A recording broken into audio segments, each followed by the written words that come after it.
Hello students, this is the first video of the chapter Some Basic Concept of Chemistry of Class 11th।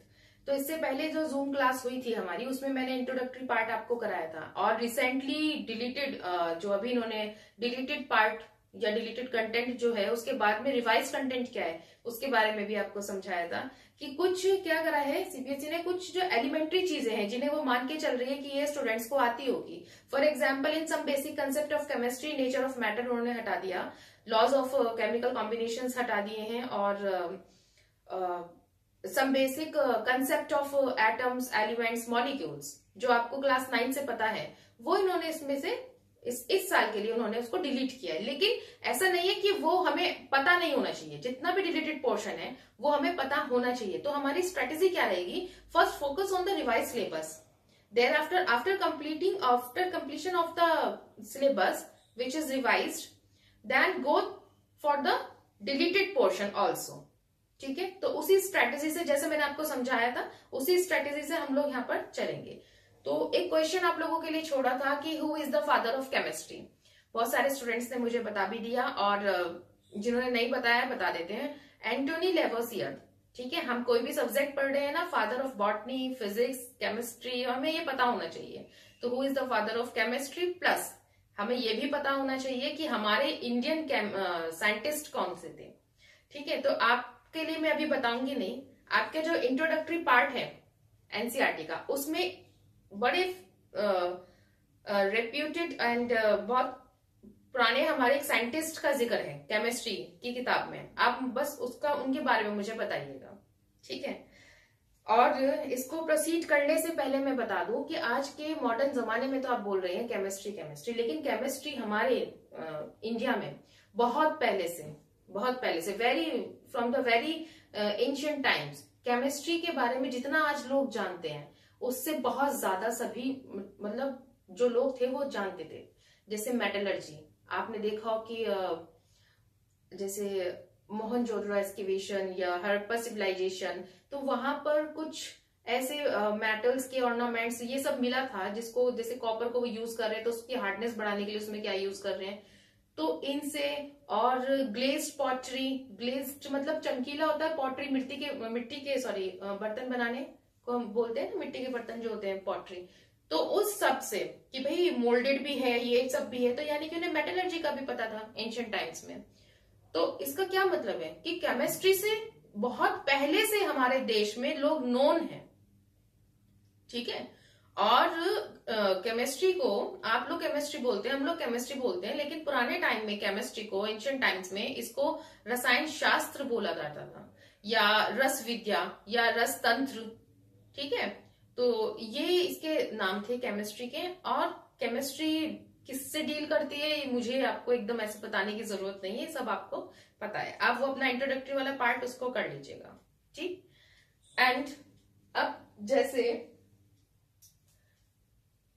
यहां पर ये देखिए, इसमें हम लोग, अब मैं बता दूं कि आपको मैटर क्या है, इम्प्योर, प्योर सब्सटेंस, मिक्सचर्स, और how all the three states of matter are interconvertible and the name of the process। ठीक है, तो ये सब चीज आप 9th में, इन सब में, 10th में सब आपने पढ़ा हुआ है। आप एक बार थॉरली रीडिंग ले लीजिएगा, वैसे भी डिलीटेड है और आपको नहीं पता है तो आप एक बार थॉरली रीडिंग लेंगे तो आपको क्लियर हो जाएगा। ठीक, अभी हम स्टार्ट करेंगे scientific notation, significant figures, precision and accuracy and round of. तो ये एक वीडियो मेरी इन 3-4 चीजों को लेकर के है।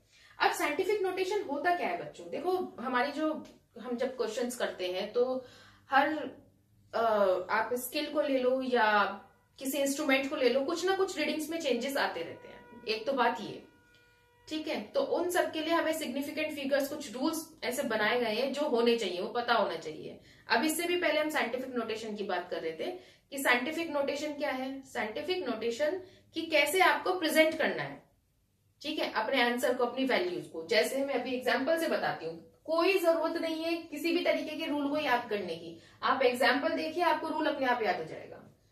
साइंटिफिक नोटेशन, जैसे आपकी कोई वैल्यू आई 232.508, तो आपका ये भी सही है, और आप इसको अगर लिखेंगे तो क्या लिखने का जो तरीका है वो होगा आपका 2.32508। ठीक है, क्या करा, ये डेसिमल हटा के आपका यहां गया है, जब ये डेसिमल आपका यहाँ आएगा, ठीक है, तो आप इसको 10 रेज टू द पावर 2 लिखेंगे। क्यों, आप करके देखना, 10 रेज टू द पावर 2 यानी कि 100 है ना।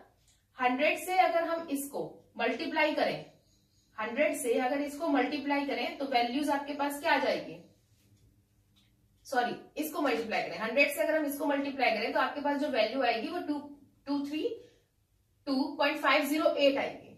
ठीक है, अब यहाँ देखिए ऐसे ये है, जैसे आपके पास कोई आंसर आया 0.00016, तो हम इसको लिखेंगे कैसे, जो हमारा साइंटिफिक तरीका होगा लिखने का, जो साइंटिफिक नोटेशन है वो ऐसे होता है कि इस 1 यानी कि एक डिजिट के बाद हमें डेसिमल ले जाना है। यहाँ भी एक डिजिट के बाद डेसिमल ले गए थे, तो यहाँ तो डेसिमल पीछे गया था, ठीक है, तो हमारा ये 10 रेज टू द पावर 2 में पॉजिटिव में आपका इसका पावर आ गई थी। अब यहाँ पर क्या होगा, ये देखो 1 2 3 4, तो 4 टाइम्स में यहाँ पर आई है, ठीक, और ये किधर से आ रही है 1 2 3 4, तो ये कितना हो जाएगा 1.6 into 10 raise to the power -4। अब अगर आप यहाँ पे 1.6 into 10 raise to the power -4 मतलब 4 आप ये करें और इसको खोल के देखें तो आपके पास यही आंसर मिलेगा।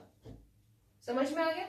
नेक्स्ट है आपका मल्टीप्लीकेशन एंड सब्ट्रैक्शन। तो मल्टीप्लीकेशन और सब्ट्रैक्शन होता कैसे है, ये देखिए, मल्टीप्लीकेशन एंड सब्ट्रैक्शन है, एडिशन एंड सब्ट्रैक्शन में ये आपको पता है, बस एक बार फास्ट इसको थोड़ा सा देख लेते हैं कि कुछ थोड़ा बहुत भी कंफ्यूजन हो तो आपका क्लियर हो जाएगा। 5.6 into 10 raise to the power 5, तो ये हमारी एक वैल्यू है। 5.6 into 10 raise to the power 5 ये मल्टीप्लाई है। 6.9 into 10 raise to the power 8 ये एक वैल्यू है, ठीक है, इस पूरी वैल्यू का मल्टीप्लीकेशन हुआ इस वैल्यू में, ठीक, तो हम क्या करेंगे भाई 5.6 और 6.9 को तो एक जगह लिख लिया मल्टीप्लाई में। अब पावर्स जो है चाहे वो मल्टीप्लीकेशन हो चाहे वो सब्ट्रैक्शन हो, ठीक है, ये यहाँ पे डिवीजन आएगा, सब्ट्रैक्शन नहीं, ये आप इसको सही करिएगा, ये बहुत गलत लिखा हुआ है, multiplication and division, multiplication and division. तो चाहे वो आपका मल्टीप्लीकेशन हो या आपका डिवीजन हो, ठीक, तो होगा क्या कि जो हमारी पावर्स वाली चीजें हैं, वैल्यू है, वो हमारी प्लस या माइनस होती है। तो ये प्लस है, 10 की पावर कोई भी साइन ना होना मतलब प्लस है, 10 रेज टू द पावर +5, यहां पर भी क्या है प्लस होगा, तो 10 रेज टू द पावर +8, तो मैंने इकट्ठा लिख दिया 10 रेज टू द पावर 5 + 8, तो 5 + 8 आपका 10 रेज टू द पावर 13 हो गया। इतना समझ में आ गया। अब इसको जब मल्टीप्लाई करा तो हमारा आया 38.64, ठीक है, तो हमने क्या कहा था साइंटिफिक नोटेशन में कि एक डिजिट के बाद डेसिमल लेना है, बाकी आपको पावर्स में करना है, जो भी करना है, माइनस हो प्लस हो वो आप देखिएगा। तो सबसे पहला काम हमारा ये, हमारा जब डेसिमल से हमारे पीछे जाता है तो हमारे यहाँ प्लस में आती है पावर, तो ये डेसिमल आपका यहाँ आया। अब यहाँ पे कितना हो जाएगा इंटू 10, ठीक है, तो ये कितना हो जाएगा 10 raise to the power 14 into 10 क्या हो जाएगा 10 मतलब 10 की पावर 1, तो 13 + 1 14 हो गया, तो हमारा आंसर हो जाएगा 3.86 10 रेज टू द पावर 14। अगर ऐसा कोई क्वेश्चन आया तो और उसने कहा कि भाई इसको आप बताइए कैसे होगा, ठीक, तो और साइंटिफिक नोटेशन में बताना है, तो इसका आंसर आपका इसी तरीके से यहाँ पर निकलेगा, ठीक है, एक डिजिट के बाद में आप डेसिमल लगाएंगे। नेक्स्ट है आपका यहाँ पे एक और एग्जांपल ऐसे ही लिया है, 9.8 into 10 raise to the power -2 into 2.5 into 10 raise to the power -6 is equal to क्या होगा, इन दोनों की मल्टीप्लीकेशन करेंगे, कर दी, एक जगह तो ये लिख दिया। अब मैंने बताया था कि मल्टीप्लीकेशन में या डिवीजन में, या मल्टीप्लीकेशन आ रहा है, ठीक है, तो हमारी पावर्स का क्या होगा, ये एडअप होती है, या सम अप करोगे या फिर इनका सब्ट्रैक्शन करोगे। तो 10 रेज टू द पावर -2, ठीक है, प्लस का साइन लगेगा, प्लस का साइन लगा, अपने आप में कैसी पावर है 10 raise to the power -6, 10 raise to the power -6, ठीक, अब प्लस माइनस माइनस होता है, ब्रैकेट के बाहर आएगा 10 रेज टू द पावर -2 -8, समझ में आ रहा है जब हम ब्रैकेट खोलेंगे। अब -8 तो हमारा सॉरी माइनस साइन आएगा, -10 रेज टू द पावर -2 और -6, प्लस माइनस माइनस होता है -6, ठीक है, यहाँ पे ऐसे हो जाएगा 10 raise to the power -2 plus minus -8 -6, 8 नहीं -6, ठीक है। अभी हम कुछ नहीं कर रहे, बस ब्रैकेट को हटाया है। अब क्या होगा, माइनस माइनस वैसे प्लस होगा, ठीक है, तो माइनस माइनस प्लस होता है, तो 6 + 2 क्या हो गया, 8 लिख दिया। साइन किसका आएगा, जो बड़ा होता है, माइनस का साइन, तो यहां हो गया साइन माइनस का, ठीक है, साइन आपका माइनस का आएगा यहाँ पे। अब आंसर आपका यहाँ पे आ गया, ये तो हमने अपनी कहानी खत्म कर ली। अब उसने क्या कहा, ये है कि साइंटिफिक नोटेशन में लिखना है, तो भैया डेसिमल को आपको 2 डिजिट के बाद, यहाँ पे पहली डिजिट के बाद पहुंचाना होगा। तो जैसे ये पहुंचाएंगे तो 10⁻⁻8 मैं अब इसको रब कर देती हूँ, ठीक है। तो जैसे ये करेंगे 2.450 इंटू 10⁻⁻8, तो यहाँ पे आपका आ जाएगा 10, ठीक है। अब यहाँ पर जैसे ही 10 आया, अगर ये डेसिमल में यहां ले जाऊं, सपोज ये आपका 2.4 इंटू 5.2.4 बोल रही हूँ, ध्यान रखना 2.4, ठीक है, 50, तो ये 10⁻⁻8, और यहाँ पे क्या आ जाएगा 10, ठीक। अब 10 मत गया, 10 की पावर 1 एक ही बात है। अब यहाँ पे देखो क्या हो जाएगा, 10 जैसे ये हुआ तो ये माइनस प्लस है ना, तो माइनस प्लस क्या हो जाएगा, माइनस हो जाएगा, 10⁻⁻7 यहां रह जाएगा। क्लियर है। ऐसे हमारा ये डिवीजन का मैंने आपको दिखाया है कि भाई 2.7 this value divided by this value, then first we have to write in the bracket 2.7 divided by 5.5। इन दोनों का हम डिवीजन कर रहे हैं, और इसको हम कैसे सॉल्व करेंगे, प्लस या माइनस करके। तो 10⁻⁻3 ये ऊपर जाएगा तो क्या हो जाएगा, 10⁻⁻4, ठीक है। तो 10⁻⁻7 कैसे, 4 माइनस माइनस प्लस होता है, हमने प्लस कर दिया, 4 और 3 कितना हो गया, 7 हो गया, लेकिन बड़े के आगे जो साइन होता है वो हम लगाते हैं, तो ये माइनस में आ गया, 10⁻⁻7, राइट। तो अब इसको हम फिर से फर्दर हम इसको साइंटिफिक नोटेशन में लिखेंगे, तो डेसिमल हमारा 4 के बाद आएगा, यहाँ पे डेसिमल आपका इधर आएगा, तो 4.909 इंटू 10⁻⁻8, ठीक। अब ये आता है हमारा एडिशन एंड सब्ट्रैक्शन। एडिशन और सब्ट्रैक्शन में क्या होता है ना, पावर्स को कॉमन ले लिया जाता है, या तो वो कॉमन होती है, वरना पहले उन्हें कॉमन करते हैं, फिर हम ऐड करते हैं मेन वैल्यूज को, और जो हमारा 10⁻⁻, में एक्सपोनेंट में जो हमारा चल रहा है उसको हम ऐड कॉमन ले लेते हैं। जैसे 2.5 इंटू 10⁻⁻2, फिर यहां पर आ गया माइनस साइन है। 4.8 इंटू 10⁻⁻3, हो सकता है आपको यहां से ना थोड़ा ये नीचे से कट जाए, मैं बोल रही हूँ, आप इसको समझ लीजिएगा। तो 2.5 इंटू दिस वैल्यू, तो सबसे पहले मैं क्या करूंगी, या तो 10⁻⁻3 को -2 बनाऊंगी, या -2 को -3 बनाऊंगी, इसके जैसा, मतलब दोनों को किसी एक को मैं चेंज कर दूंगी। तो मैंने -3 को -2 करा, जब -3 को -2 मुझे करना होगा, तो ये डेसिमल मेरा यहां जाएगा, 0.48 इंटू 10⁻⁻2, 2.5 इंटू 10⁻⁻2। तो ये मेरा कॉमन आ गया। अभी मैंने बताया था कि जब हम ऐड या सब्ट्रैक्शन करते, कहा मेन वैल्यूज के बीच में जो हमारा एडिशन या सब्ट्रैक्शन लगा होता है, तो हमें यहाँ पर क्या करना होता है, हम पावर्स को कॉमन ले लेते हैं। अब ये 2.5 माइनस 0.48, तो हमारा आंसर आ जाएगा, लास्ट में लिखा है 2.02 इंटू 10⁻⁻2। फिर इनका कुछ नहीं करना, ये आपकी कॉमन आ जाएगी, ठीक है। नेक्स्ट ये चलिए, ये आपका थोड़ा मैथमेटिकल था, न्यूमेरिकल्स में कहीं पर गलती ना हो, इसलिए मैंने आपका इसको थोड़ा समझा दिया। अब हम आते हैं सिग्निफिकेंट फिगर्स पे। सिग्निफिकेंट फिगर्स में क्या होता है, सबसे पहला रूल जो होता है, अभी मैंने कहा था कि रूल्स को फॉलो नहीं करना, this is right, but still rules को नहीं रटना है, ठीक है। आप इसको डायरेक्ट करेंगे, आपको अपने आप याद हो जाएगा। क्या है कि जितने भी नॉन जीरोज वैल्यूज हैं, सॉरी डिजिट्स हैं, वो सारी आपके सिग्निफिकेंट फिगर्स में आती है। यहाँ पे देखो, नॉन जीरो मतलब 2 0 नहीं है, 8 नहीं है, 5 नहीं है, तो 2 8 5 0 है ही नहीं, है ना। तो हम इसको क्या कहेंगे, सबको हम काउंट करेंगे, और लिखने का तरीका हमारा ये होता है, इसको आप ऐसे 3 मत बना देना बस, क्योंकि ये कंफ्यूजन है, और this is not the right way to write, ठीक है। तो ये हो गया आपका 2 8 5 1 2 3, तो ये सिग्निफिकेंट फिगर 3।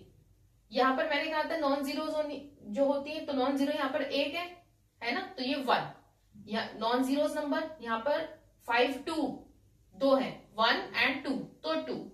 अब ये तो एक रूल था कि जितनी भी नॉन जीरोज हैं, हम डेसिमल होने या ना होने की बात नहीं कर रहे थे। ये मैंने 1 2 3 4 5 लिखा है, ये रूल ही लिखा है, रूल नंबर 1 2 3 4 एंड 5 और 6।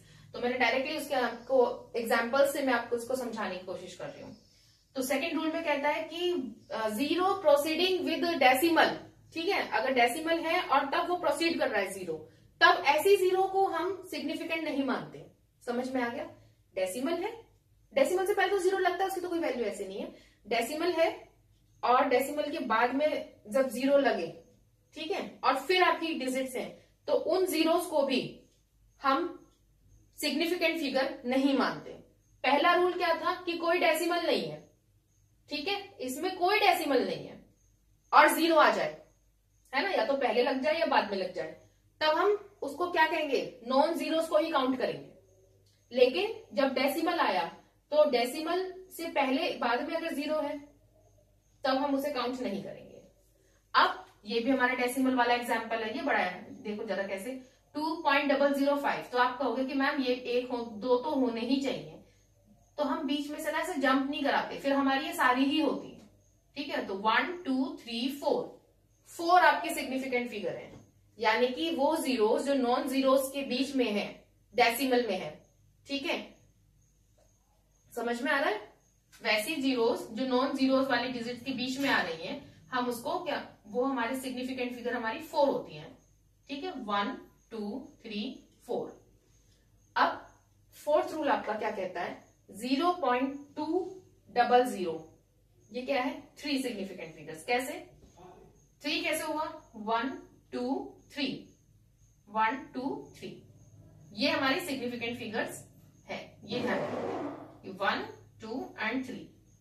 इस डेसिमल से पहले इस जीरो की तो कोई वैल्यू नहीं है, इस जीरो की कहीं वैल्यू वैसे ही नहीं होती है। आपको पता है कि हम डेसिमल खाली लिख के नहीं चलते, डेसिमल से पहले जीरो लगाते हैं कि हमें डेसिमल दिखे कि हाँ भैया इसमें पॉइंट लगा हुआ है, डेसिमल लगा हुआ है, इसका तो ये मतलब है।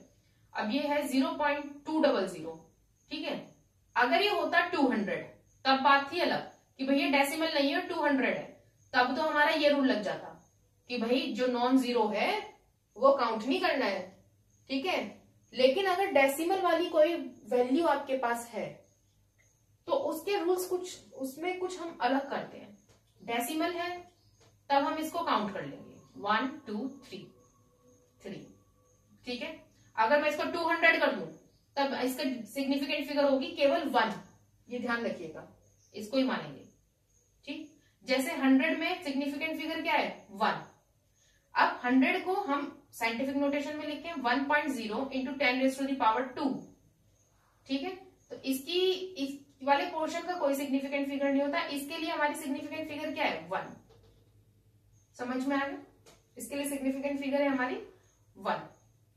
नेक्स्ट देखो 1.00 10⁻², तो इसके लिए सिग्निफिकेंट फिगर हमारी क्या हो जाएगी, ये हम इसको ऐसे लिखते हैं, इसके लिए हमारी सिग्निफिकेंट फिगर क्या हो जाएगी, 1.00। तो 1 2 3 काउंट करा, डेसिमल के बाद में जो आ रहा है हम उसको काउंट कर लेंगे, डेसिमल के बाद में, डेसिमल जैसे 1 हुआ 0.00, तो ये हमारा सिग्निफिकेंट फिगर हो गया 3, ठीक है। अब एक रूल हमारा आता है यहाँ पे, 2 बॉल्स और 20 एग्स, जैसे जो सर्टेन वैल्यूज है, जैसे 2 बॉल है तो 2 बॉल ही रहेंगी, 2 बॉल किसी का कोई ऐसा एग्जाम्पल नहीं है, जैसे कोई चीज 2 ग्राम की है, आपने उसको दूसरे बैलेंस में देखा तो वो 1.95 ग्राम आ गई, किसी और बैलेंस में देखा तो 1.98 आ गई, किसी और में देखा तो 1.97 में भी कुछ भी, ठीक है, कुछ ना कुछ एरर ऐसा रहता है। लेकिन जो चीजें सर्टेन है, for example I have the 2 markers, तो ये 2 मार्कर्स ही हैं, ये 1.9 मार्कर 1.999 मार्कर ऐसा कुछ हम इसको बोलेंगे नहीं है, एग्जैक्ट है, ये सर्टेन वैल्यूज है। तो ऐसे जब वो जो, या आप सीधा सीधा कहो जिनको हम काउंट कर सकते हैं, जो काउंटेबल होता है, ठीक है, 2 बॉल्स है, 2 चेयर्स है, बैट, एवरीथिंग, ठीक, हम उसके लिए जो सिग्निफिकेंट फिगर होता है वो हमारा इनफाइनाइट होता है, इनफाइनाइट सिग्निफिकेंट फिगर। क्यों होता है, क्योंकि मैंने जैसे 2 मार्कर्स लिखे, ठीक है, तो 2 मार्कर्स हैं, ठीक है, तो 2 पॉइंट कितने भी जीरो में इसमें आगे लगा सकती हूँ, कितने भी जीरो में लगा सकती हूँ, इनफाइनाइट जीरोस में इसमें लगा सकती हूँ। ये बात समझ में आ रही है? इनफाइनाइट में जब जीरो इसमें लगाती रहूंगी, वैल्यू आपकी चेंज नहीं हो रही है, ये 2 की 2 ही है, तो ये हमारा फिर इनफाइनाइट सिग्निफिकेंट फिगर्स आता है। ये ध्यान रखना, जो भी हमारे काउंटेबल चीजें होंगी, जो सर्टेन चीजें होंगी, बॉल्स और एग्स है, कुछ भी हो सकता है, चेयर, टेबल, बास्केट, एनीथिंग, ठीक, जो सर्टेन है उनके लिए सिग्निफिकेंट फिगर जो होगी हमारी वो इनफाइनाइट होती है, ये ध्यान रखेंगे। अब कुछ एग्जाम्पल्स हैं, इनको लेके फॉलो कराए हमने। अगर नहीं आपको नीचे वाला पोर्शन नहीं दिख रहा तो मैं बोलूंगी वर्बली, आप ध्यान से इसको सुनेंगे। 4250, तो बच्चों देखो सबसे पहला रूल था हमारा 4250, ठीक है। कहीं कोई डेसिमल नहीं है, मेरे को सोचना ही नहीं है, डेसिमल नहीं है तो कुछ सोचना ही नहीं है, जो नॉन जीरो है बस उन्हें काउंट कर लो, 1 2 एंड 3, तो 3 सिग्निफिकेंट फिगर। नेक्स्ट है 7080, हाँ अब यहाँ पे क्या दिक्कत आई, अब यहाँ पे ये दिक्कत मैंने ये बात बताई थी आपको कि अगर जीरो बीच में आ रहा है नॉन जीरोस के तो हम उसको काउंट कर लेंगे, और इससे हमारा कोई मतलब नहीं है। क्यों नहीं है? क्योंकि इसके बाद में कोई वैल्यू होती तब तो ये काउंट हो जाती, डेसिमल नहीं है ना, इसलिए। तो ये हो जाएगा 1 2 3, इस जीरो को छोड़ देंगे, 1 2 एंड 3, इसको काउंट नहीं करेंगे 4। अगर यहाँ कोई 1 2 3 4 कुछ भी होता तब मैं इसको काउंट कर लेती, ठीक है। ऐसे भी अगर ये 8 की जगह यहाँ 0 होता, तब अगर ये सपोज 7000 होता तब हमारा सिग्निफिकेंट फिगर क्या था, केवल 1, 7 को कंसीडर करते हैं, ठीक है। अगर यहाँ पे 2 होता तो हमारा सिग्निफिकेंट फिगर क्या थी, 3, है ना। अगर 80 होता तो सिग्निफिकेंट फिगर क्या थी, 1, ठीक। अब 7080 है तो सिग्निफिकेंट फिगर क्या होगी, 1 2 3, क्योंकि हम इसको स्किप नहीं कर सकते बीच में से स्किप करके, क्योंकि नॉन जीरो जो होगा वो तो हमें एज अ सिग्निफिकेंट फिगर उसकी एक वैल्यू माननी ही होगी, ठीक है। आप जैसे मैंने यहाँ बताया था, आप ऐसे नहीं कर सकते कि 1 हो गया 2 हो गया, बीच में जो आ रहा है आपको उसको मानना ही होगा, वो कंसीडर करना ही पड़ेगा। तो ये हो जाएगा आपका, ठीक है। नेक्स्ट है आपका 30 कोमा लगाया मैंने, 30,050, फिर डेसिमल लगा दिया, ठीक है। तो यहाँ सिग्निफिकेंट फिगर लिखिए मैंने 5, कैसे 1 2 3 4 5, डेसिमल लगा दिया। अगर मैं डेसिमल हटा देती, सपोज मैं डेसिमल हटा दूं, तब सिग्निफिकेंट फिगर आपकी 4 रह जाएंगी, 1 2 3 4, ठीक है। डेसिमल लगते ही जीरो काउंट होनी स्टार्ट हो जाएगी, अगर वो बीच में है या वो डेसिमल के बाद में है। प्रोसीड नहीं कर रहा हूं, इसको मत समझ लेना कि मैम आपने तो डेसिमल के बाद में कहा है तो इसमें क्यों नहीं कहा। यहाँ पर कुछ होना चाहिए था, मतलब 1 से लेके 9 तक कोई वैल्यू, अगर कोई डिजिट यहाँ होती तब ये कंसीडर होते। अगर ये डेसिमल के साथ प्रोसीड कर रहा है तब ये कंसीडर नहीं होगा, डेसिमल के बीच में या बाद में करता है तब ये कंसीडर हो जाता है, ठीक है।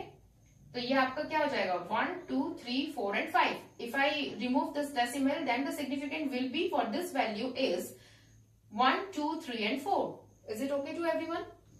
The next example is 0 decimal 08060, 0.08060.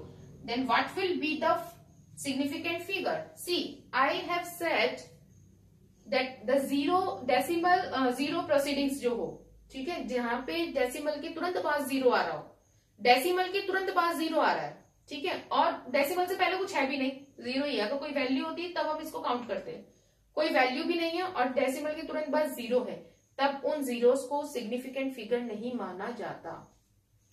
ये देखिए 0.08060, तो यहाँ पे कितनी हो जाएंगी सिग्निफिकेंट फिगर्स, आप खुद देखो, 1 2 3 4, 1 2 3 4। इस वाली जीरो को तो हम कंसीडर नहीं करेंगे, अभी मेरा हाथ गलत रखा गया यहाँ पे, अगर दिख रहा हो तो 1, इसको नहीं काउंट करेंगे इस वाली जीरो को, जैसे हमने यहाँ नहीं काउंट करा था, ठीक है। डेसिमल से पहले भी जीरो है, कोई वैल्यू नहीं है, डिजिट नहीं है, और यहाँ पर भी जीरो है, तो हम इनको नहीं काउंट करेंगे, इसलिए हमने जीरो को काउंट नहीं करा। लेकिन डेसिमल के बाद वाले को करेंगे, 1 2 3 4 4। इसको इससे मत कंफ्यूज करना कि यहाँ पे जीरो छोड़ दिया था, क्योंकि यहाँ डेसिमल नहीं था। जब डेसिमल होता है तब हम अलग तरह से चलते हैं, ठीक है। अगर ये डेसिमल यहाँ से हटा दिया जाए तब आपकी सिग्निफिकेंट फिगर कितनी होंगी, सपोज मैंने ये हटा दिया तो सिग्निफिकेंट फिगर हो जाएगी आपकी 1 2 एंड 3, जहां से हम स्टार्ट करेंगे जहां पे हम फिनिश करेंगे, इसके बीच में जो जीरो आएगी उसे कंसीडर करेंगे, आगे पीछे छोड़ दीजिए अगर डेसिमल नहीं है, ठीक। यहां पर देखो 5030.0, तो यहाँ पे सिग्निफिकेंट फिगर हो जाएगी 5, कैसे 1 2 3 4 एंड 5, क्योंकि डेसिमल के बाद में उसने लगा दिया है ना। अगर ये डेसिमल हटा देता तब हम क्या कहते हैं इसको 1 2 3, ये अगर ये होता कि 5030, तब हमारी सिग्निफिकेंट फिगर आ जाती 3, 1 2 और 3। अब उसने कहा 5030.0, डेसिमल 0, ठीक है, तब हमारी सिग्निफिकेंट क्या आ जाएगी, डेसिमल के बाद में, डेसिमल के बाद यानी कि डेसिमल से पहले अगर कोई वैल्यू लिखी हुई है तब उस जीरो को, कोई डिजिट लिखी हुई है तब उस जीरो को हम सिग्निफिकेंट फिगर मान लेंगे।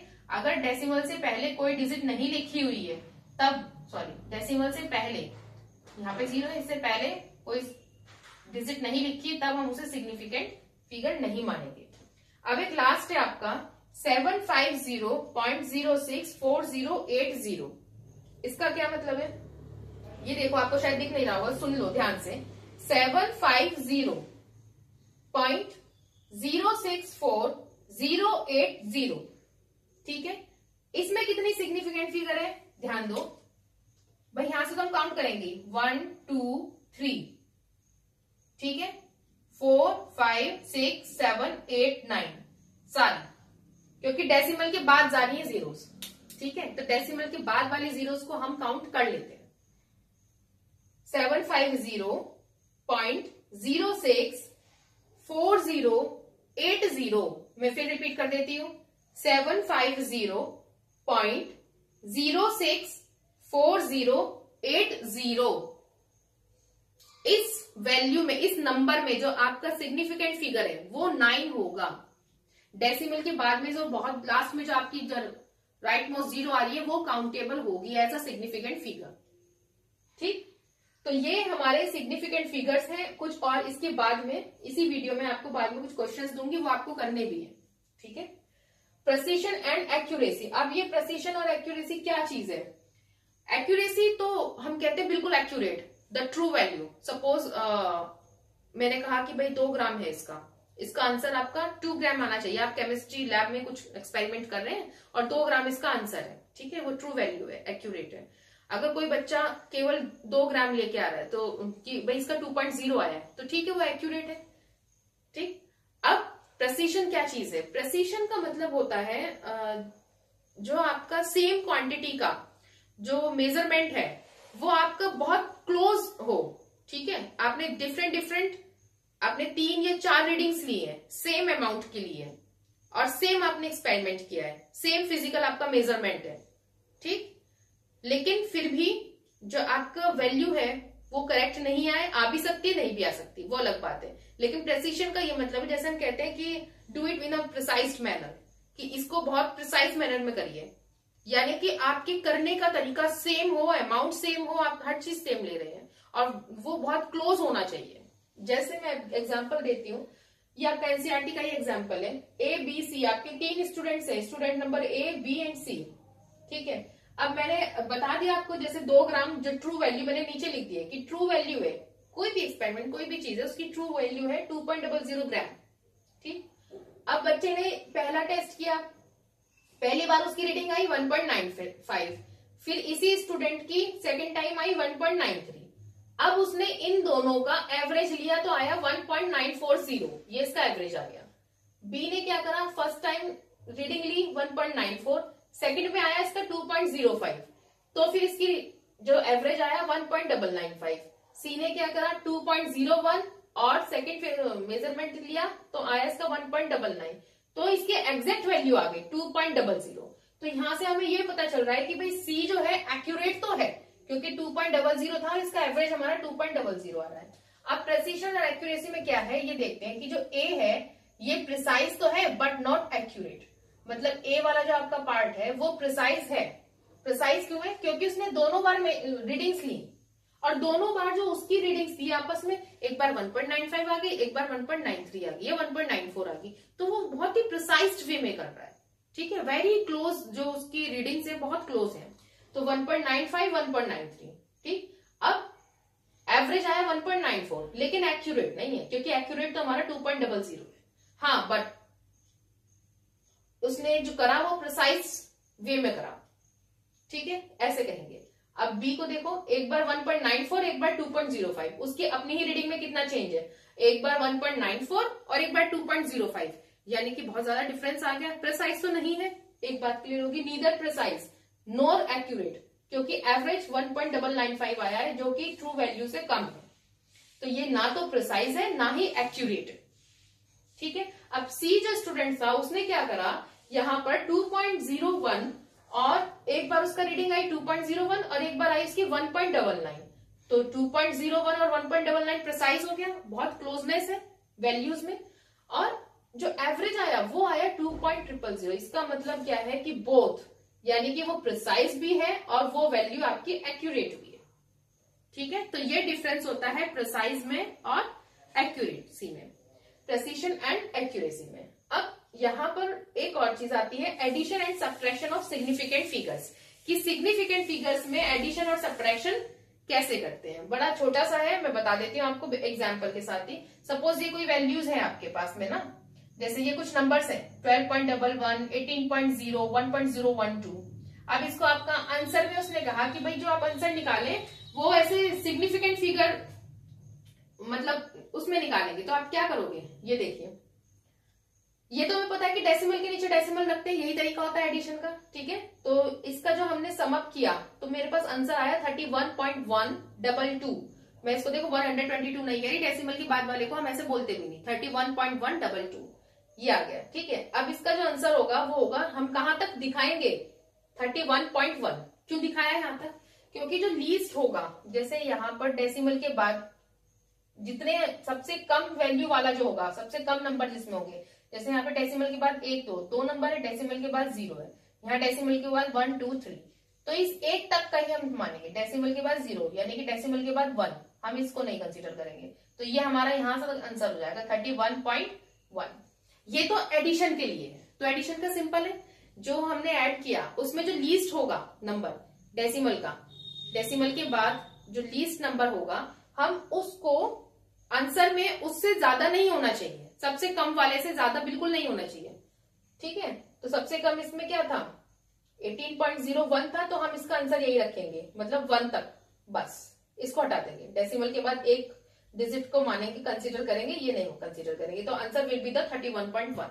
ठीक है, अब सब्ट्रैक्शन अगर हम कर रहे हैं, जैसे अगर हम इसका, यही हमारा सब्ट्रैक्शन का रूल था, सेम एडिशन सब्ट्रैक्शन के हमारा ये रूल चला है, समझ में आ गया ये। ठीक है, सब्ट्रैक्शन में भी सेम ऐसे ही हो जाएगा। अब हम करते हैं मल्टीप्लीकेशन, ये एडिशन सब्ट्रैक्शन इसके अंदर ये वाले एग्जांपल है केवल।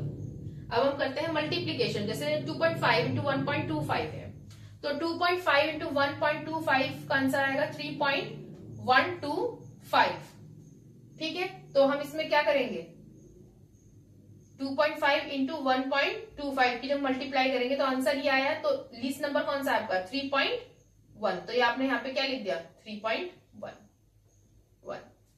क्लियर हो गया एडिशन सब्ट्रैक्शन। ठीक है, मल्टीप्लीकेशन आपको समझ में आ गया कैसे हो रहा है, मतलब लीस्ट नंबर जो होगा हम वहीं तक कंसीडर करते हैं। अच्छा, अब राउंड ऑफ क्या चीज है,